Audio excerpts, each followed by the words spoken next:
A nossa live hoje é com a Ana Paula Ruick, da Metro Potencial Engenharia. Ela já vai entrar. Boa noite, boa noite. Oi, Ana! E aí? Olá, boa noite. Tudo bem? Tudo bom, Hugo? Nunca E fiz aí, live, pessoal? hein? Vamos ver como que é isso daí. Ah, e tem vários filtros, tem muita coisa legal aí. Muito obrigado por ter aceitado o meu convite, é muito bacana. Muito obrigado mesmo. Galera, essa é a minha ex-gerente de avaliações de imóveis, né? É a pessoa que realmente tem grande parte do que eu sou hoje, Ana Paula Ruick, tá bom? Mas antes de começar, né, eu vou fazer uma apresentação aqui, uma breve apresentação da Método Potencial Engenharia, a qual a Ana Não é faz mais, parte. não é mais potencial. Não, Método de Engenharia, perdão.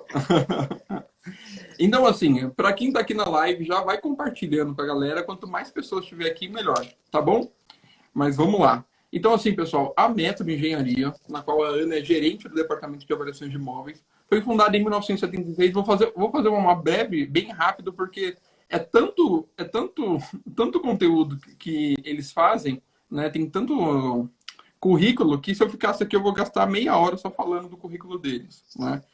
Então, fundada em 1973, o CEO fundador e CEO, conforme ali no LinkedIn e no site, se tiver alguma coisa errada, você me avisa, né? É o Hugo Rosa. A Metro possui de mais de 3 mil funcionários. A Metro também, ela é composta praticamente de três pilares, sendo a Metro Engenharia, a Metro Fashion e a Metro Potencial. Edificações de grande porte, obras rápidas e industrial.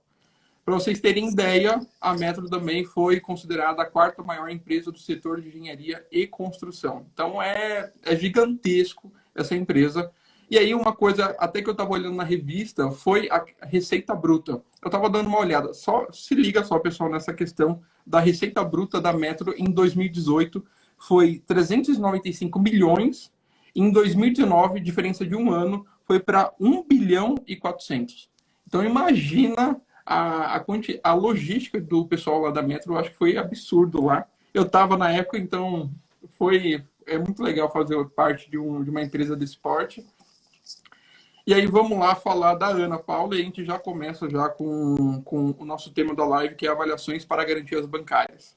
Ana Paula Ruick, engenheira civil, especialista em avaliações de imóveis, gerente do departamento de avaliações da Método, né? E ela colaborou para a cartilha do IBAP São Paulo, diretrizes básicas para avaliações bancárias. Então, assim, é a melhor pessoa para a gente falar sobre esse assunto. Foi responsável pela implantação do departamento de avaliações da empresa. Ela é responsável por praticamente mais de 40 mil laudos que foi desenvolvido pela método comparativo direto, evolutivo, involutivo, renda, determinação do valor de mercado para venda, para locação também. Então, muito fera, não tem nem o que falar. E Ana, muito Hum, obrigado. Eu tenho só a agradecer a você, que eu entrei na Método Potencial, na Método Engenharia, como estagiário e saí com uma experiência incrível em avaliação de imóveis. Então, sou muito grato, pessoal, aqui pela Ana, sendo minha ex-gerente e assim batendo um papo totalmente descontraído. Eu agradeço muito. Então, parte do meu profissional aqui eu devo a você, né? Muito legal. obrigado Imagina. mesmo. Obrigada a você, Hugo. Você sempre foi um profissional exemplar, né? Então, eu que tenho a agradecer aí. Eu fui a maior incentivadora aí quando você resolveu sair, tocar seu negócio. E é isso aí. Bora lá. Valeu, valeu. Olha só, o que eu lembrei aqui, galera. Quando eu pedi as contas para Ana, ela foi tipo, foi incrível. Ela pegou e falou assim: "Você tem certeza que você vai sair? Olha, o mercado aí fora é muito difícil, mas Empreender no Brasil não é fácil, né? não é fácil, não é fácil." Mas ela pegou e falou assim: "Vai, se você precisar de qualquer coisa, conta comigo." Então, assim, foi uma das pessoas que eu carrego até hoje. É uma parceira incrível. Então, eu só tenho a agradecer, né? E eu não duvido nada. Eu tô vendo aqui uma galera da Método, né, que fazem parte da equipe de avaliações e também que não fazem parte da equipe de avaliações. Então, assim, quem está sendo mentoreada, que é liderada pela Ana, absorva o máximo possível dela, que o que eu sou hoje é por conta da Ana Paula, tá bom? Mas vamos lá, vamos começar, né? Ana, o que a gente vai falar hoje é sobre avaliações para garantias bancárias, né? Só Para acho que quem... isso para o pessoal saber, né? A Método começou em 2000, a gente implantei a área de avaliações aqui na Método em 2011, para a gente tocar um projeto com um banco, né? Que estava com um contrato grande aí para fechar de avaliações. Então, a Método não tinha ainda esse know-how na área, eu já trabalho com avaliações há mais de 20 anos. E então foi em 2011 que entrei na Método, né? Estou completando agora 10 anos de empresa. E é o nosso foco principal aqui é avaliações para bancos. Então, acho que essa experiência aí nesses 10 anos, conhecendo bastante os bancos, a gente vai cada dia aprendendo uma coisa nova e entendendo um pouquinho melhor. Então, o IBAP fez, em 2018, um grupo de estudo para falar sobre avaliações de garantias bancárias e eu fui nas reuniões todas para colaborar e foi bastante interessante. Lá eu tive contato também com o pessoal de todos os bancos, então foi bem legal, que deu para entender até melhor, né, como cada banco trabalha, enfim, e não tem uma regra geral, porque cada um trabalha de um jeito, mas a gente conseguiu formular o documento para dar uma direcionada nos engenheiros avaliadores do que realmente precisa constar num laudo de avaliação quando a finalidade dele é para uma garantia bancária no geral, né? Então, Legal. vamos falar um pouquinho aí de Ana, especificamente para avaliações para bancos. sim, sim. Tem muita gente nova que está aqui, né? Que está começando agora em avaliação de imóveis. Então, assim, diga aqui pra gente o que é uma avaliação para garantia bancária. Esse termo garantia bancária, o que é? Então, na verdade, assim, quando a gente faz um laudo de avaliação, a gente está fazendo um laudo para precificar um bem em valor de mercado para a venda, né? O que acontece? Os bancos, eles utilizam esses laudos para garantir algum empréstimo de algum financiamento, um empréstimo, enfim, tem o crédito imobiliário, tem o financiamento para garantia, tem alguns produtos que o banco tem que ele utiliza o laudo de avaliação. Então, é assim, o mais comum é o crédito imobiliário, que é o volume maior do banco, que são apartamentos que a gente compra e vão para garantia, imóveis no geral, apartamento, casas, né, imóveis residenciais, e tem também a garantia, que são empresas que vão pegar empréstimo no banco e elas precisam de uma garantia real e geralmente dão um imóvel para conseguir taxas melhores de financiamento. Então, o laudo, ele é utilizado no banco para garantir a dívida, né? Então, é basicamente isso. Legal, bacana. E aí você comentou sobre o crédito imobiliário, né? Que tem o maior Sim. volume hoje. E eu vejo que o pessoal, quando acaba fazendo garantia bancária, acaba tendo um pouco de medo por conta dessa operação, né? Me diz uma coisa, qual que é a diferença, assim, entre garantia, um laudo para garantia bancária ou crédito imobiliário? Existe alguma diferença ou é o mesmo laudo? Na verdade, a diferença não tem muita, não. A diferença é o valor que o banco paga, que geralmente o crédito imobiliário é um laudo mais simples, né? Geralmente são apartamentos, casas, então são imóveis simples que a gente vai avaliar, então é um modelo bem simplificado de laudo, mas ele tem que conter as mesmas informações que um laudo completo. Mas pelo fato de serem geralmente imóveis mais simples, então a complexidade do laudo é um pouco menor. A gente faz no laudo simplificado, mas ele também tem que constar as mesmas informações que um laudo que seja para garantia. Então, basicamente, não tem muita diferença, não, entre um e outro, ele tem que conter as mesmas informações. Tá? A Sim, única diferença é que no laudo de garantia a gente é obrigado a colocar o valor de liquidação forçada. No crédito imobiliário, não, porque a gente não precisa dar o valor de liquidação forçada, porque cada banco tem o seu critério de percentual do valor do imóvel que ele vai dar em garantia, né, para o cliente. Então, que é geralmente acho que 80%, né, do valor do entendi. imóvel. Cada banco utiliza um percentual. Legal. Legal. Geralmente, né, as garantias bancárias apresentam imóveis mais complexos ou Sim, com certeza. com mais problemas, né? Até porque quando o cliente ele está buscando uma operação financeira, né, até mesmo onde ele não sabe onde ele vai dar, que ele quer investir dentro da empresa dele, se ele tem uma carteira de 10 imóveis, ele acaba buscando, sei lá, buscar sempre entregar o pior imóvel para o banco. Ou ele acaba pegando o melhor imóvel dele e dando para o banco como garantia. Não, né? Ele Não, sempre pega o exato. pior, né? Geralmente imóveis, a gente pega muita bucha mesmo, com imóveis para garantia. O crédito imobiliário também tem não só esse diferencial, mas assim, quando a gente está fazendo um crédito imobiliário, geralmente é o quê?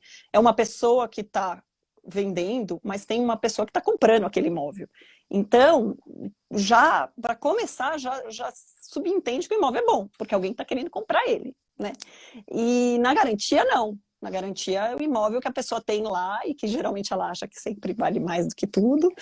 E nem sempre tem um possível comprador para aquele imóvel, né? Alguém que ele vai ter uma liquidez boa. Então, já começa por essa diferença, né? Então, o crédito imobiliário já começa de uma forma mais fácil, porque alguém está querendo comprar aquele imóvel. Então, você subentende que ele é bom, que ele não tem nenhum problema por trás, diferente de uma garantia, que a gente muitas vezes recebe imóveis que são realmente com liquidez zero. Né? E olha só, você tocou num ponto que realmente eu venho falado bastante, tanto na minha comunidade no Telegram, como no grupo de estudo, que é a questão de liquidez do imóvel. Né? E como é difícil a gente trabalhar, né? Identificar qual que é a liquidez desse imóvel perante o mercado, que muitas das vezes a gente não tem dados para a gente definir se Isso é aquele imóvel é complicado bom mesmo. ou é muito ruim. Né? É. Então, o que você falaria para o pessoal que está assistindo aqui em relação à liquidez de imóveis de garantia? A É, primeira coisa que a gente tem que analisar é o cenário econômico, enfim, que a gente está vivendo no momento para identificar a liquidez, né? Então, hoje, por exemplo, que a gente está aí com a Selic super baixa, as taxas de financiamento super baixas, a gente está vendo um boom imobiliário no momento, principalmente, óbvio, para o ramo residencial, porque as pessoas estão buscando, tirando, né, o dinheiro de aplicações e comprando imóveis, ou enfim, buscando um financiamento, porque as taxas estão baixas. Então, o crédito imobiliário está bombando, ao contrário, por exemplo, dos imóveis comerciais, que por mais que essas sim, taxas estejam baixas, o mercado em si, devido à pandemia, a gente verifica aí que, né, muitas empresas reduzindo espaço, migrando para o home office, então muitas lajes corporativas ociosas, né?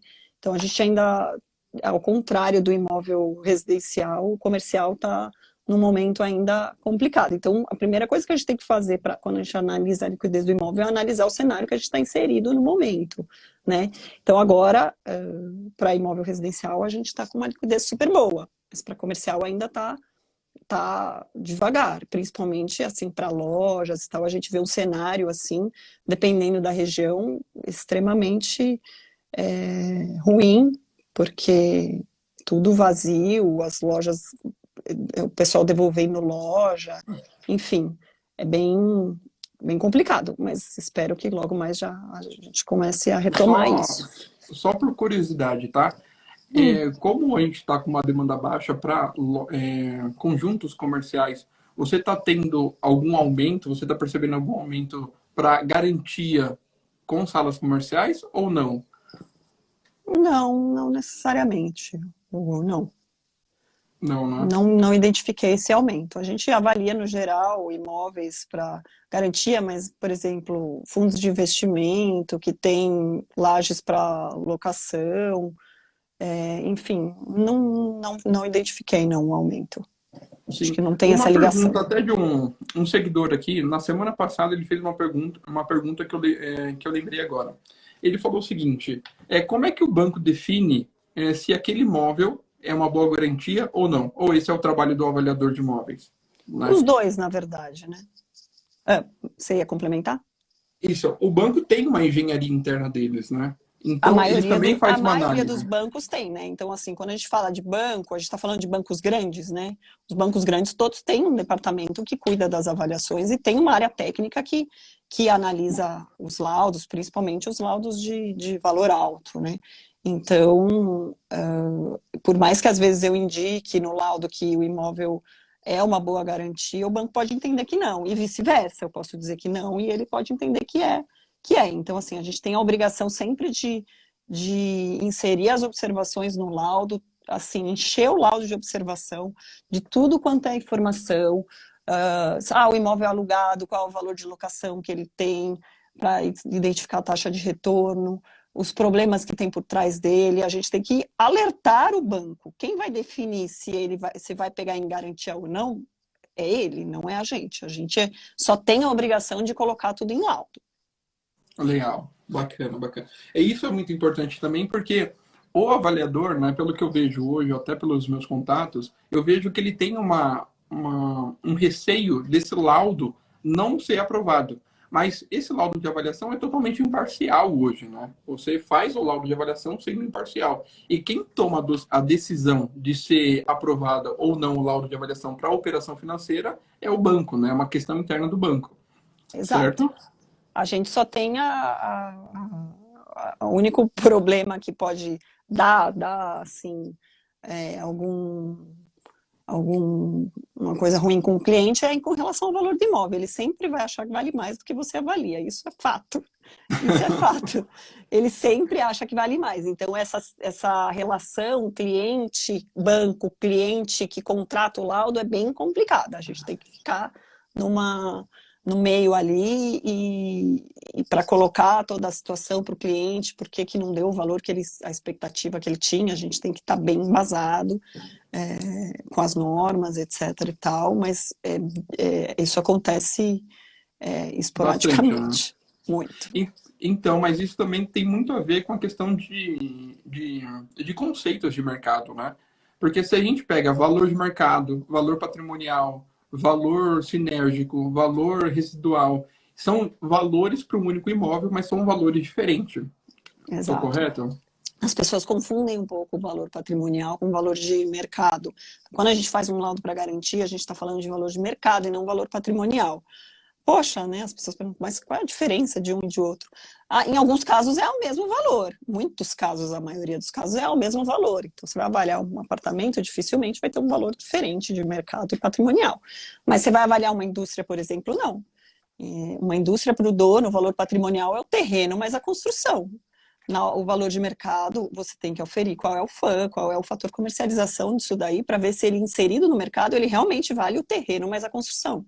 Então, isso é uma falha até que alguns avaliadores não fazem, que é a verificação do FAM, para identificar realmente se aquele imóvel inserido no mercado, ele realmente tem aquele valor, do terreno mais a construção.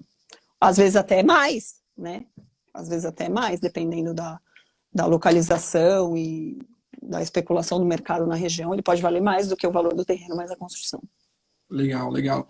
E esse ponto da questão do fator comercialização, fator de ajuste do mercado, realmente é muito importante e poucos avaliadores realmente têm esses conceitos na cabeça, né? Porque é muito importante a gente ter. Se a gente realmente vai fazer uma avaliação de uma indústria que ela tem uma série de construções e benfeitorias, né? Você, com certeza, você vai ter algum fator comercialização aí que seja diferente de um, né? Com certeza, ou vai ser abaixo ou vai ser acima. E principalmente até a vocação daquele imóvel, né? A utilização daquele imóvel. Geralmente, sei lá, é uma indústria têxtil, é um tipo de indústria que não é qualquer público-alvo que vai adquirir aquele imóvel. Então, ali eu começo a restringir o meu público e começo a diminuir o valor. Correto? Exato. É bem complicado esse negócio do fator de ajuste para as pessoas conseguirem entender. Mas depende muito de onde está inserido. Pensa assim, eu vou construir uma mansão na favela. Vai valer o terreno mais construção? Não, quem que vai comprar? Né? Então, assim, precisa entender onde que está inserido o imóvel dentro do contexto para ver se ele tem. Então, uma indústria dentro de um distrito industrial, poxa, legal.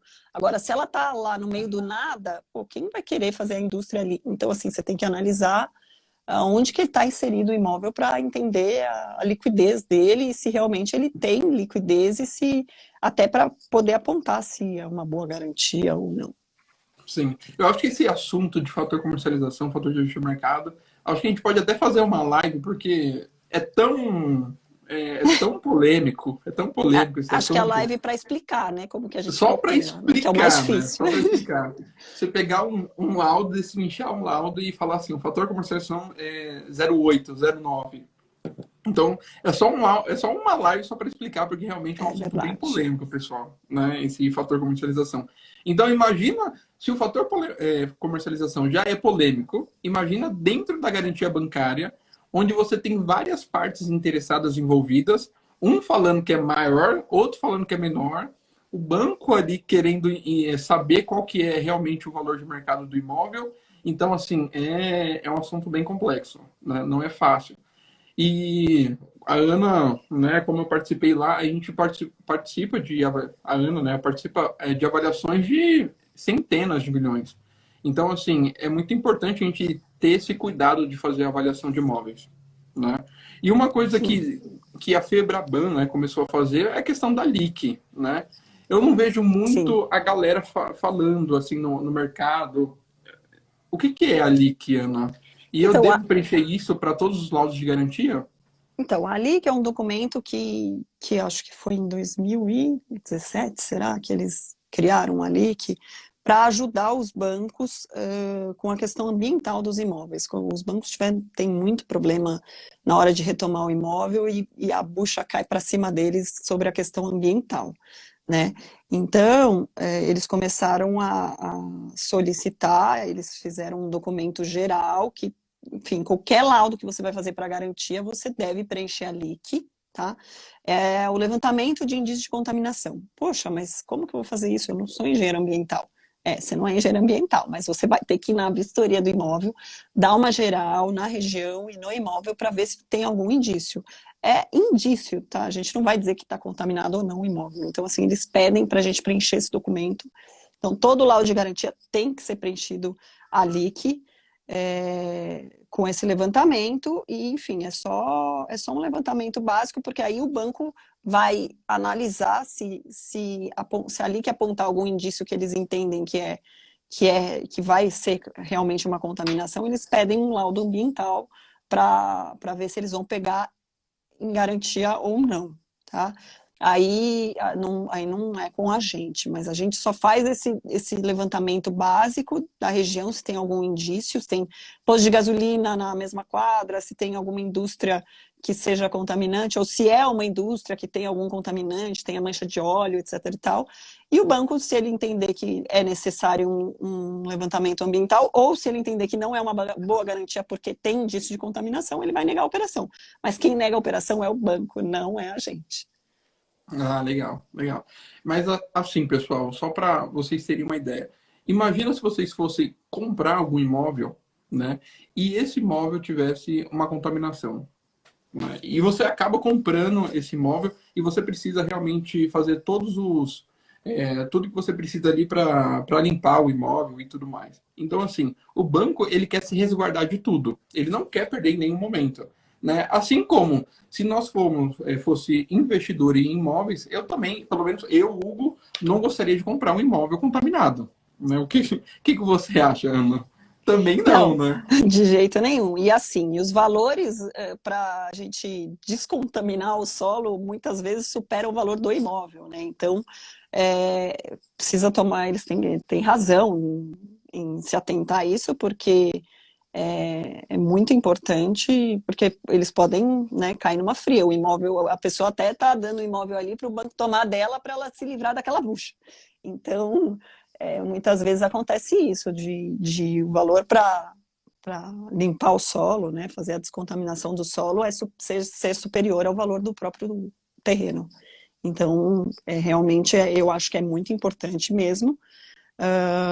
Mas, obviamente, a gente, como engenheiro avaliador, uma coisa a mais que a gente tem que fazer e tem que colocar nos honorários que a gente tem que fazer também esse documento. Com certeza, com certeza. Só por curiosidade, Ana, em relação ao tratamento de dados que vocês utilizam para fazer a avaliação, vocês utilizam fatores ou inferência estatística? Então, na verdade, o que acontece? A gente trabalha aqui com os bancos privados, a gente não trabalha com banco público. Então, a gente trabalha com fatores, tá? Normalmente, assim, no geral, os bancos privados trabalham com tratamento por fatores e os públicos por inferência estatística. Então, a gente faz só fatores. Legal, bacana. É porque quando eu acabei saindo da Metro, eu entrei no mercado que todo mundo falava inferência estatística, inferência estatística, inferência estatística. E isso, assim, é para demonstrar para o pessoal que o tratamento de fatores não está defasado, ninguém nunca mais utiliza, ninguém vai usar tratamento de fatores. Assim, pessoal, utiliza assim tratamento de fatores. E aí a Ana está de prova aqui que tem mais de 40 mil laudos feitos, tudo por tratamento por fatores. Na certo, verdade, Ana? é que assim, quando você fala com engenheiros autônomos, a Caixa trabalha com engenheiros autônomos. Então, assim, os engenheiros autônomos estão acostumados a trabalhar com a Caixa. E a Caixa só aceita laudo por inferência. Então, é muito mais. Eles vão falar só de laudo por inferência, porque o engenheiro autônomo ele não trabalha muito com fatores por conta disso, né? Então, Sim. imagino. O pessoal, assim, eu vejo muito no mercado as pessoas quererem, eu quero ser fornecedor da Caixa. E aí é inferência, é uma inferência estatística. Então, eu ainda prefiro trabalhar com fatores, mas enfim, cada cliente pode definir qual a metodologia que ele vai querer aceitar para um laudo, né? Legal, legal. Pessoal, Everton, Rodrigo Ruick, vocês acabaram mandando uma pergunta aqui. Coloca nesse ponto de interrogação aqui do lado do, do botão do aviãozinho, que fica mais fácil, porque com certeza aqui a gente vai se perder na questão de perguntas, tá bom? E aí fica mais fácil para a gente também. E aí, Ana, a gente vê que realmente a questão do laudo de avaliação para garantias bancárias é uma questão muito delicada, né? Porque realmente são imóveis.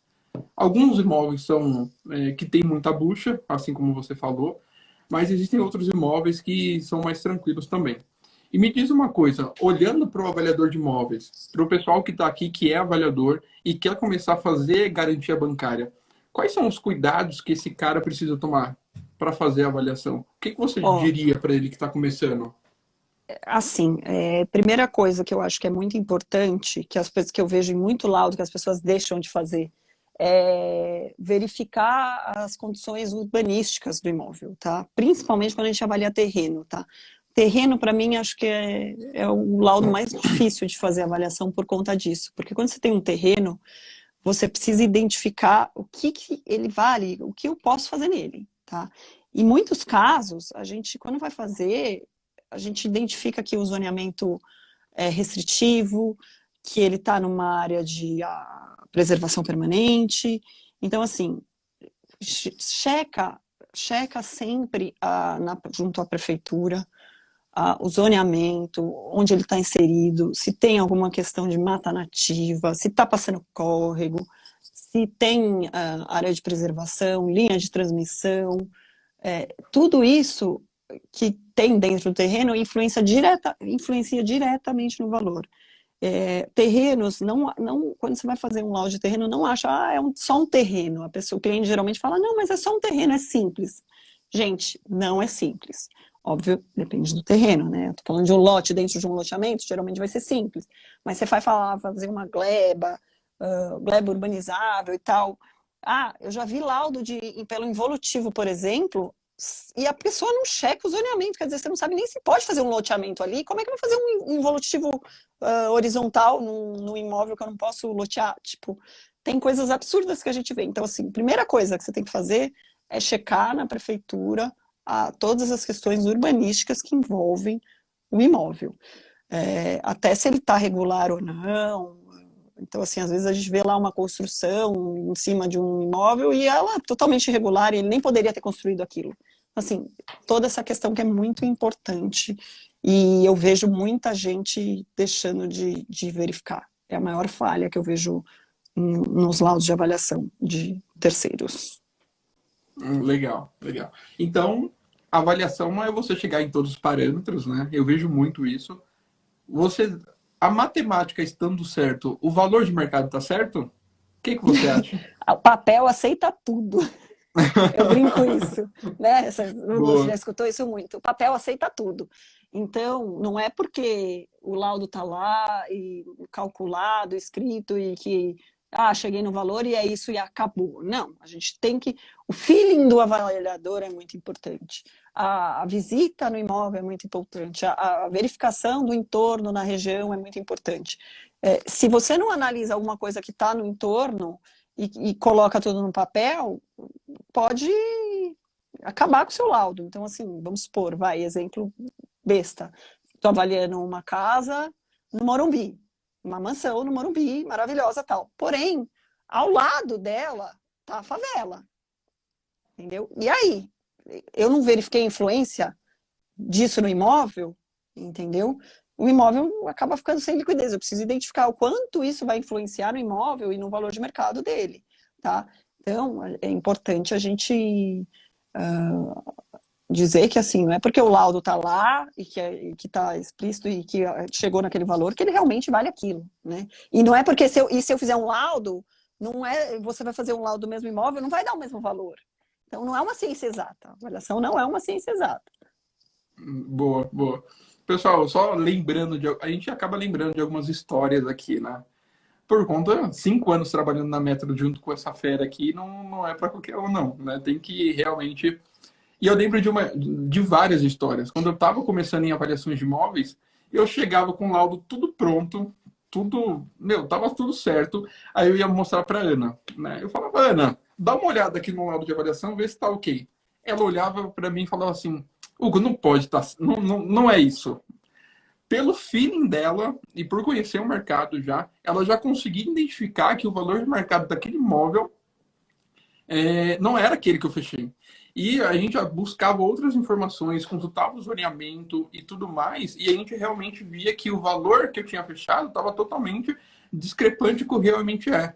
Mas isso no começo, e aí já mostrava que realmente não é aceitar tudo. Então, lá no começo, lá quando eu era estagiário, eu percebi que realmente não é você só o grau de fundamentação deu 3, o grau de precisão deu 3, meu laudo está super certo. Não, nada disso.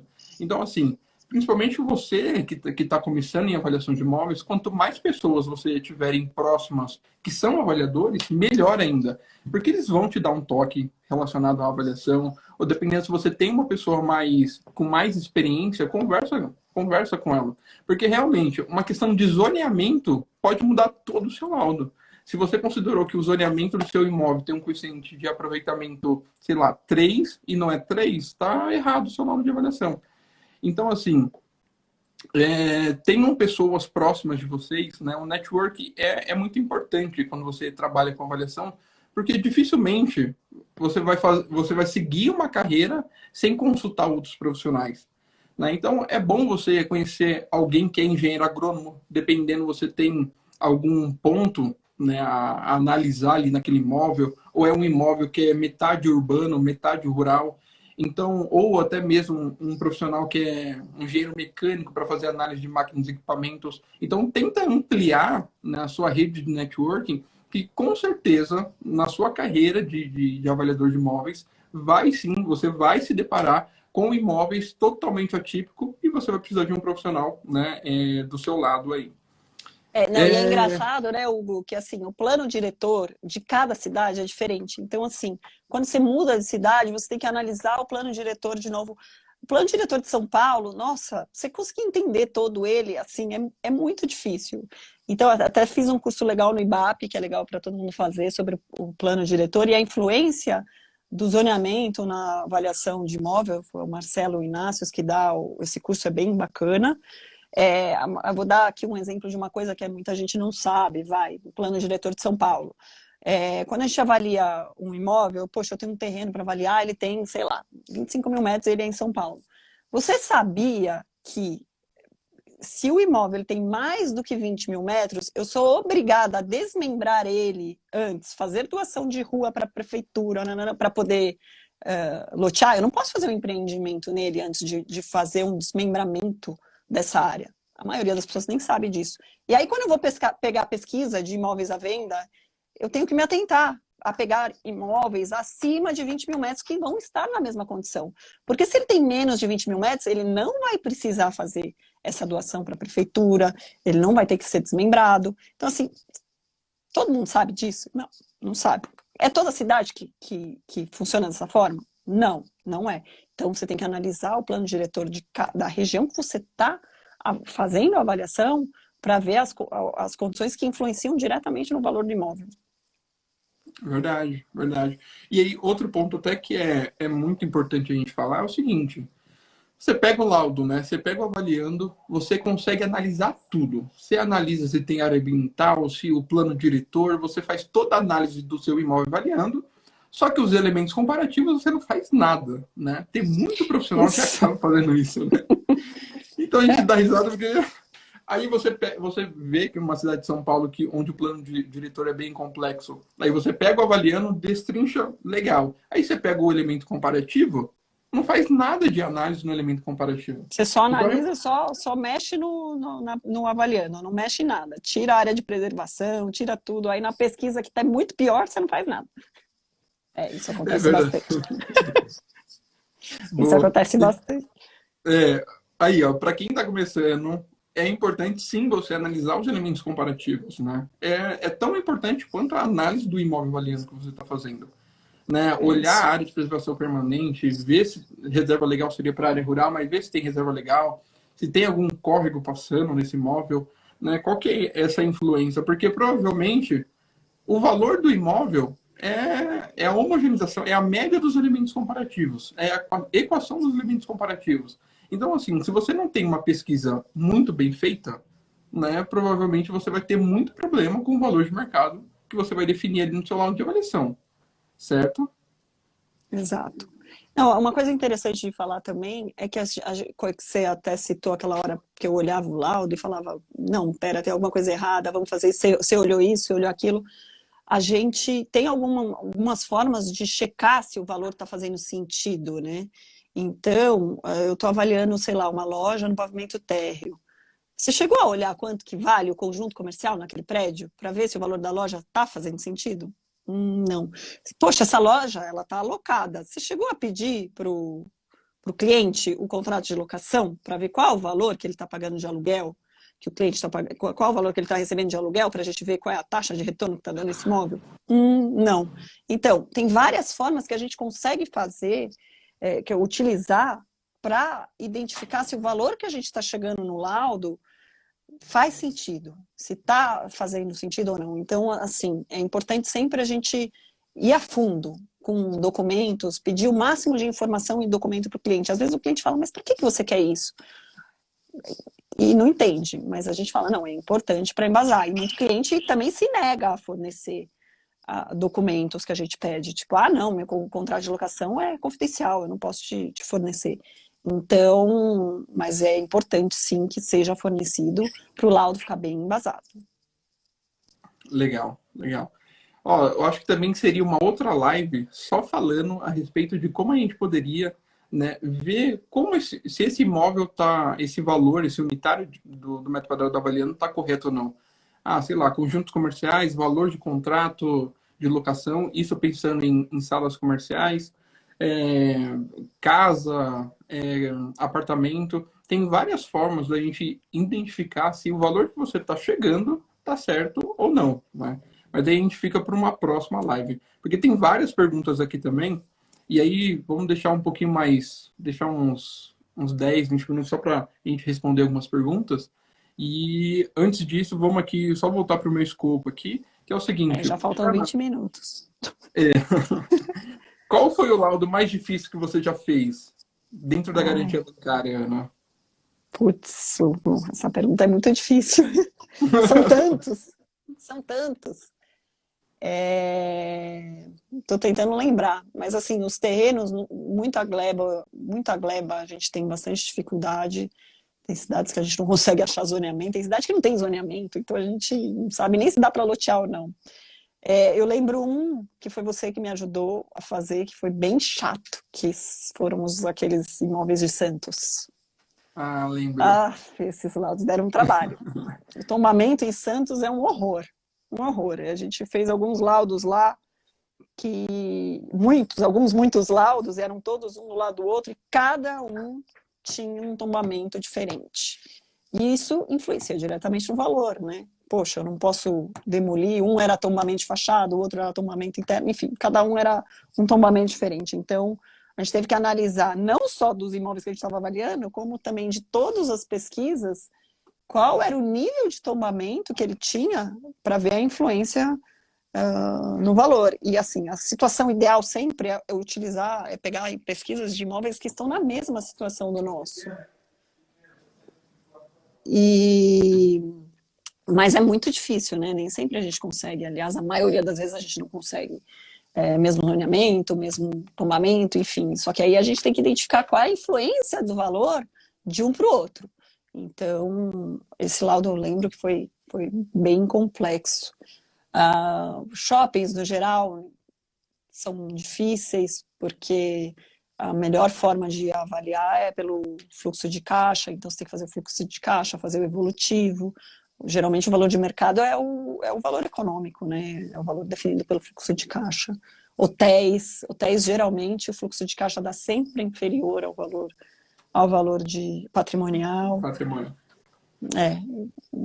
Mas assim, são muitos. Os mais chatos geralmente são terrenos, eu Sim. acho. E olha só, eu lembro que esse imóvel, o valor dele não era tão. Era um valor que passava dos milhões ali, das dezenas de milhões. Qual? Mas a complexidade, esse de Santos, Sim. né? Que a gente acabou fazendo. Exato, a Mas complexidade dele.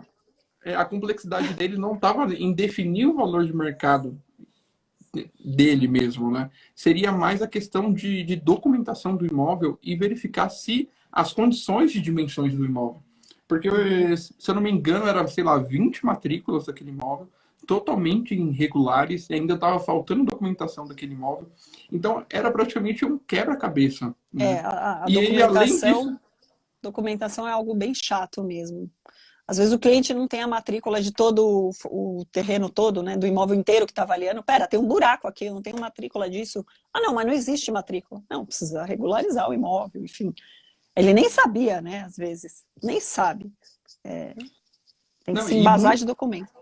Sim, e muitas das vezes esse imóvel, nessas 20 matrículas, era para uma incorporação, né? Então, olha só, além de você verificar, né, todas as documentações, você precisa verificar a questão de membramento dessas matrículas, né, unificação de todas as matrículas, e verificar ainda junto à prefeitura a questões urbanísticas, se é possível ou não fazer um empreendimento vertical. Então, olha só a complexidade desse laudo, né? Você tem complexidade em relação à vistoria do imóvel, você tem complexidade porque tinha construção no imóvel também, essa questão de demolição. Aí você tem questão de nível de tombamento, aí você precisa juntar tudo isso e verificar a possibilidade de fazer um involutivo vertical para ver qual é a melhor condição desse imóvel, né? Levando em consideração aqueles conceitos do High Gas and Best User, que até a norma NBR 14653, parte 1, 2019 acaba fazendo. Então, a avaliação não é algo simples, né? É uma coisa complexa. Porque tem muita gente hoje no mercado que pensa que um avaliador de imóveis só faz avaliação de casa, de apartamento, é uma coisa muito simples, é muito fácil fazer avaliação, pega uma casinha lá, pega, sei lá, 10 elementos comparativos, põe em algum software ou alguma planilha e o valor está a 10. Não é bem assim que funciona, né? Claro, precisa de um profissional de avaliação de imóveis para identificar, né? Será que aquilo que o cliente realmente está pedindo é aquilo que o mercado paga? Né? Então, é importante. E às vezes, às vezes não, eu sempre acabo falando isso nas minhas lives, né? Se o cara, avaliador de imóveis, ele tem um bom networking, ele conhece investidores, ele conhece questão de mercado, ele conhece os potenciais imóveis que tem na região. Talvez ele nem precisa ser avaliador, ele é um cara gerador de negócios. Então é importante a gente acabar saindo dessa caixinha que é a avaliação de imóveis, né, pensando que é só casa e apartamento, que tem outras, né, você tem outras oportunidades de mercado também. Né, Ana? Não, com certeza. Com certeza, Hugo. A gente é aquele negócio, né? Uma coisa que você não falou, mas que um monte de gente, as pessoas falam muito, é sobre essa questão dessa resolução do Banco Central, que foi aprovada para fazer laudo por precificação e não fazer laudo, né? Fazer precificação. As pessoas perguntam, poxa, é um absurdo, e agora o que os engenheiros vão fazer? Na verdade, o banco... A live tá tão boa, mas tão boa, Ana, que até caiu. Eu não sei o que aconteceu, achei que tinha sido eu, mas acho que foi você, né? Foi. Tá. Fui eu. Você estava comentando sobre a resolução do Bacen. A resolução do Bacen que liberou os bancos para fazerem as precificações não só com laudo de avaliação, mas com alguma precificação, enfim, uma VM, alguma coisa assim. Então, isso as pessoas me perguntam, poxa, e agora? O que os engenheiros vão fazer? E não sei o quê. Realmente, os engenheiros autônomos, esses que fazem laudo para caixa e tal, provavelmente vão ser bem prejudicados, porque foram, né, já estão sendo, porque o que acontece? O volume de laudo que é apartamento e casa do crédito imobiliário, provavelmente os bancos, provavelmente não, os bancos estão fazendo, né? Hoje, pelo que eu sei, a maioria dos bancos está trabalhando com laudos remotos de AVM para apartamento, só apartamento.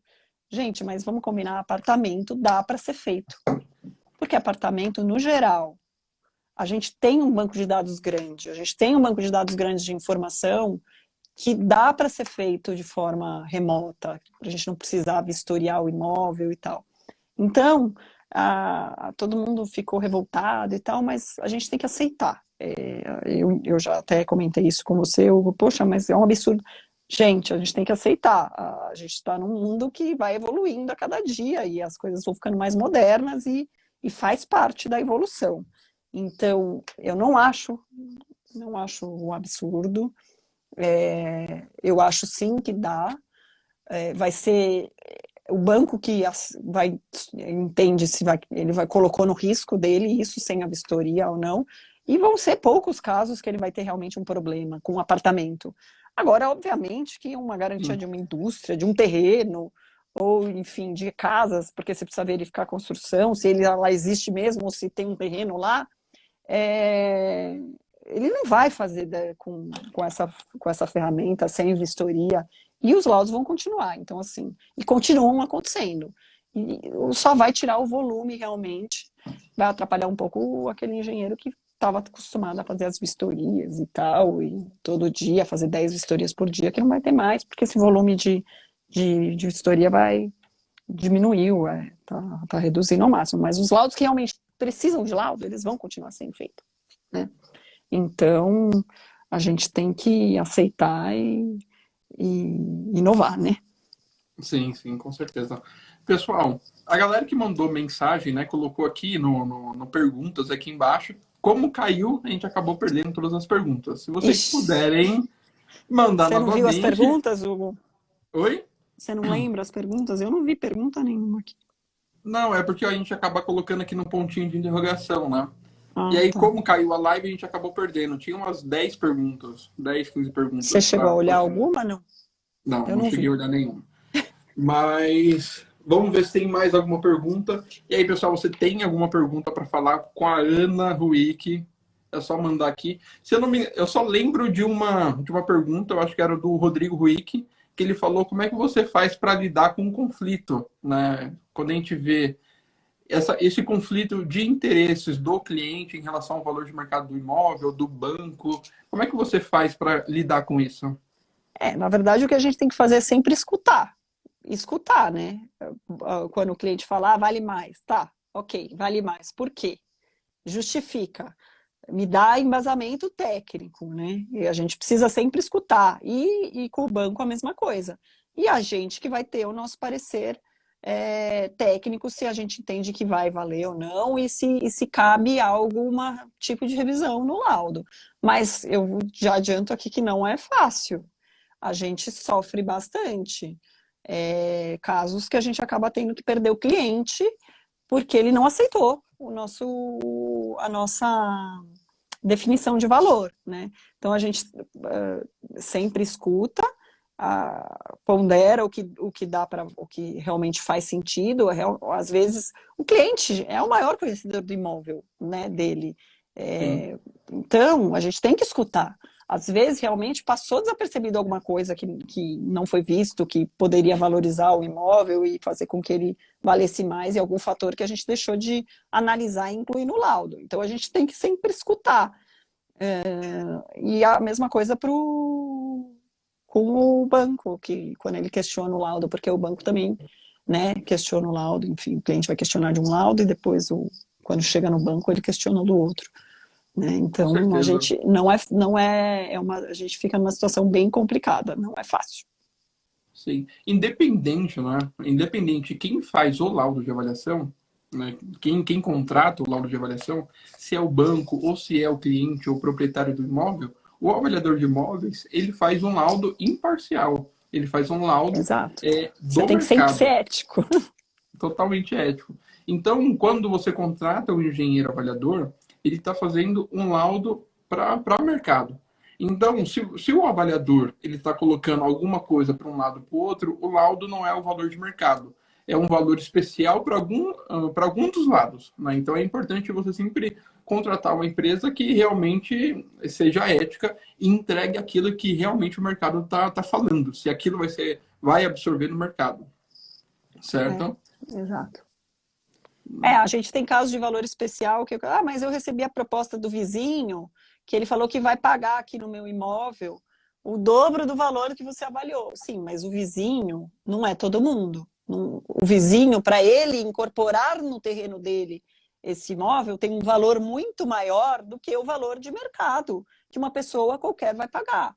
Então, assim, quando a gente faz não, mas o vizinho quer o laudo, eu quero que você faça o laudo considerando a condição do vizinho comprar. Então, eu vou fazer um laudo para valor especial. É um valor especial, não um valor de mercado.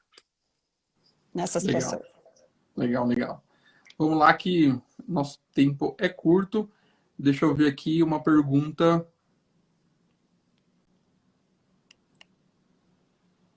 Do MM Moraes. Vamos dar uma olhada. A pergunta dele é sobre avaliação de ativos públicos, como concessão, onde muitos fundos estão entrando. Você já participou de algum? Você já participou de algum tipo dessa avaliação, onde tem várias empresas trabalhando, parte pública também? Não, nunca participei. Não vou conseguir ajudar. E de alguns bancos, Ana, e de instituições diferentes trabalhando com o mesmo imóvel. Você já fez? Já participou de alguma? Nossa, essa semana, inclusive, eu fiz um laudo mês passado para o cliente que estava vendendo imóvel. E essa semana eu passei uma proposta, o cara deu aceite na proposta, tal. Aí ele falou, não, vou te pedir para incluir mais um laudo. Tá bom, a hora que ele me mandou a matrícula do imóvel, era o mesmo imóvel que eu tinha avaliado mês passado para o... Ele falou, eu estou comprando, eu avaliei para o vendedor. E aí eu tive que falar para ele, eu falei, olha, eu acabei de fazer esse laudo para o vendedor, eu não posso fazer para você o mesmo laudo, enfim, se você quiser, pede para ele o laudo. Mas eu fiquei numa situação bem... complicada nesse caso. Não era o mesmo banco, mas para banco já aconteceu. Então, o que a gente tem que fazer nessa situação, quando é o mesmo banco, quando chegar o pedido da solicitação para o novo laudo, a primeira coisa que eu faço é comunicar ao banco. Eu já fiz o laudo desse imóvel para outro banco, então se você quiser, geralmente é outra data, tal. Nesse caso foi no mesmo mês, né? Mas acontece direto, porque como eu trabalho com os bancos grandes, às vezes acontece. Aí o cliente define, não, então eu vou preferir pegar uma outra empresa para não ter influência no valor, ou senão ele fala, poxa, legal, obrigado por ser avisado, não, mas não tem problema, pode fazer, eu quero que você faça do mesmo jeito. Aí a gente segue com o laudo. O importante é a gente sempre ser transparente para não ter problema depois. Legal. Vamos lá. Próxima pergunta. E nunca fornecer o laudo de um banco para o outro. Sim. Totalmente ético, né, pessoal? Por favor. O engenheiro Everton, ele está falando o seguinte, em relação a garantias, por que vem muito imóvel bucha e não imóvel com alta liquidez? Não, na verdade vem de tudo. A gente avalia, obviamente, imóveis para garantia bons, só que tem de tudo, né? Então a gente vê de tudo aqui. A situação se a pessoa tem 100 imóveis e ela precisa dar um imóvel em garantia, a gente acha que ele vai dar o pior, né? Então é mais nesse sentido, mas não. O fato é que vem muita bucha. Muita bucha. Lembra, Hugo, de um caso que a gente fez, o cliente falava que valia 5 milhões o terreno dele e tal. Quando a gente foi ver, ele era o resto de um loteamento onde foi jogada toda a área de preservação e não podia fazer nada naquele terreno, ou seja, não tinha valor nenhum. Então, assim, a gente tem que tomar bastante cuidado com isso. Eles querem dar para o banco o que não serve para eles, né? Às vezes até estratégia para o banco tomar depois e eles não terem a bucha por trás, com eles, passivo ambiental, etc. E tal. Então, olha só, né? O que a Ana comentou aqui realmente é muito importante para nós, engenheiros avaliadores, que é o seguinte, né? imagina se você faz a avaliação e aí não é aquilo que tem algum passivo ambiental e você não olhou isso no seu laudo de avaliação. O banco, ele traz isso para a carteira dele e aí não tem valor, o valor é zero. E toda a parte de descontaminação do solo, quem vai precisar fazer é o banco. Mas o banco não queria aquele imóvel na carteira dele. Então, assim, se o seu laudo tivesse apontado que tinha algum passivo ambiental lá, provavelmente o banco ia fazer um laudo ambiental para ver até onde ele entraria ou não. Né? Então é Isso muito no caso quando a importante, gente, né? que hoje a gente preenche a LIC, né? A Antigamente não LIC, existia né? a LIC, mas todo laudo que a gente faz, a gente não analisa passivo ambiental, a gente coloca em observação que a gente não faz análise de passivo ambiental. O que a gente, Indica, no né? valor de mercado que a gente está colocando, não consta passivo ambiental. Então, mas a questão de zoneamento, precificação, a gente tem que olhar. E se a gente não verificar e passar, pode voltar contra você, né? Nunca aconteceu, mas o banco pode, às vezes, colocar a responsabilidade no seu laudo. Ó, tem uma pergunta aqui do Fernando que é bem interessante também. Supondo que o financiador tenha prejuízo, pois baseou a sua decisão em informações imprecisas do avaliador, qual o nível de responsabilidade do profissional? Então, na verdade, a gente nunca teve esse problema de alguém responsabilizar a gente por algo que ele sofreu prejuízo, até porque às vezes o imóvel também pode desvalorizar. Então, assim, se eu tenho um laudo de 2005 e não significa que hoje ele atende, porque o zoneamento mudou. Então, assim, ele pode sofrer prejuízo por diversas situações que acontecem no meio do caminho. Então, ele foi invadido, enfim. Eu acho que, assim, para vir uma responsabilidade sobrecair para a gente uma responsabilidade de algum prejuízo, ele precisa ter que provar que foi falha e erro e que o prejuízo foi por conta do laudo errado, mas eu nunca vi acontecer. Legal, legal. Deixa eu ver aqui. Do MM Moraes. Aqui. Outro. Usam seus serviços ou têm equipes próprias? Fundos de FIIs. Você trabalha para FIIs? Não, Ana. Sim, Para a fundos gente faz imobiliários. laudo também. Uhum. Não, mesma... Eles têm engenharia própria ou não? Ou eles Depende. sempre contratam também? Depende do tamanho do fundo, né? Mas a grande maioria não. Não, às vezes tem até uma engenharia, mas assim, o fundo de investimento são especialistas em imóveis, né, que cuidam. Então eles têm sempre essa noção de valor, mas alguns que são maiores, outros menores, têm uma pessoa específica para cuidar de avaliação de imóveis e analisar laudo. Outros não. Só precisam do laudo para colocar lá na carteira e deixar lá disponível. Legal, legal. Agora eu tô tentando tirar a caixinha de pergunta da sua cara aí e não tô conseguindo. Travou aqui o meu. Como assim? Tá a pergunta Eu do consigo rapaz ver aqui. aqui? Você não Não tá estou vendo. conseguindo ver? Pergunta? Não vejo pergunta aqui, não. Então ele acabou perguntando aqui. Não, tô tentando tirar para ficar mais fácil de ver. Só que não tá. Eu não consigo ver aqui. Parece só não Deixa sei quem eu, entrou. deixa eu ativar os comentários. Aí, ficou mais fácil. Legal. E aí, galera, o que vocês acharam da live? Já são 8 e Tá bom? meia. A Ana tem compromisso agora também. Eu tenho filho, né? Preciso pôr para dormir. Eu tô na Eu método ainda ainda, ó. Eu não, tô na eu ainda método não. aqui. Tô na sala de Ah, reunião, ó, Ricardo. legal. Ah, legal, legal. Ó, o Ricardo aí. Ana, que bacana. Só tô Muito sem obrigado. máscara porque tô aqui, não tem mais ninguém, já foi praticamente todo mundo embora, tô numa sala de reunião. Boa, boa. Qualquer dia eu vou fazer uma live com o Ricardo falando sobre comercial, sobre pessoas. Vou chamar ele para fazer uma live aqui Legal. comigo também. Ana, muito obrigado mesmo. Eu sou muito grato por Imagina, você. Falo obrigada a mais uma você vez, pelo gente. convite. E aí eu espero fazer mais lives com você em algum assunto Sim. específico, sei lá, Uhum. Bacen, networking, que eu sei que você é uma pessoa super conectada, né? Tem várias pessoas que você conhece. Isso é muito bom, porque com certeza o nível de relacionamento que você tem com as pessoas trazem contrato. E a Ana, pessoal, também, ela é a pessoa que traz o contrato para dentro da companhia. Então, assim, é uma pessoa completa. É uma boa profissional, ela é uma boa engenheira de avaliação, é uma boa comercial. Qualquer empresa quer ter a Ana por próximo. Tô quase contratando a Ana também. Mas é isso aí, galera. Se vocês Obrigada, tiverem mais Lu. alguma dúvida... vamos tirar um print para postar? Vamos. Bora. Deixa eu ver. Calma aí. Acho que não tá aí no meu agora. Foi? Deixa eu ver se eu consigo.